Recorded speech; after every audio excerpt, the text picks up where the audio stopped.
Assalamu alaikum. A yau za ku ji cewa shahararren mai ba mutanen nan dariya, a takaice nishaɗi, wanda aka fi sani da Al'atok Madagwal, da kuma shahararren mawaƙin nan Naziru Ahmad, wanda aka fi sani da Naziru Sarkin Waƙa, sun gurfanantar da shahararren ɗan kwamedi ɗin nan wanda aka fi sani da Mazaje. Domin jin cikakken batu akan wannan abin, ku biyo mu nan da ba da daɗewa ba. Amma kafin nan, idan har ka fara zuwa gidan TV nan namu, za mu so ka fara da danna mana subscribe, sannan ka danna mana ƙararrawar sanarwa. Idan kuma dama tun can kai ma abocin shigowa ne, sai ka danna mana like, ka haɗa da yi mana comment, sannan ka yi mana share. Kar ka manta, yin comment ɗinku a gare mu shi zai tabbatar mana da menene ra'ayinku a dangane da bidiyon nan. Rigima ta ɓalle a tsakiyar Kannywood, wanda mutane da dama suke ganin wannan abin bai yi daidai ba, daga masu zagi akan wannan abin sai masu faɗar abin da dai ba za a ji daɗinsa ba.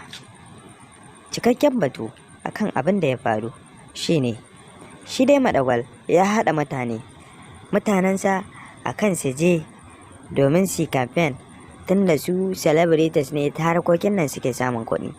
Hakan ne ya sa a mutanen da ya haɗa yana ganin suna mutunci da Mazaje, ya jawo shi jikinsa ya ce su je su nema arziki tare. Sai dai Mazaje ya yi kuka akan cewa Al'atok, wanda aka fi sani da Madagwal, ya cinye mai kuɗinsa. Sai dai shi Madagwal ya ce ba kuɗinsa ba ne, domin shi ya janyo shi, kuma sai abin da ya niya zai bashi. Sai dai shi Mazaje ya nuna bai goyi da abin da shi Madagwal ya faɗa mai ba.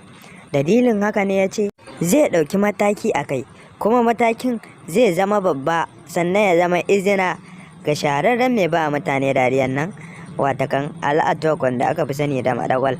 Domin jin menene abin da Mazaje zai yi, ku danna mana subscribe, kana ku danna alamar ƙararrawa domin sani da zarar mun ɗora Arewa Plus.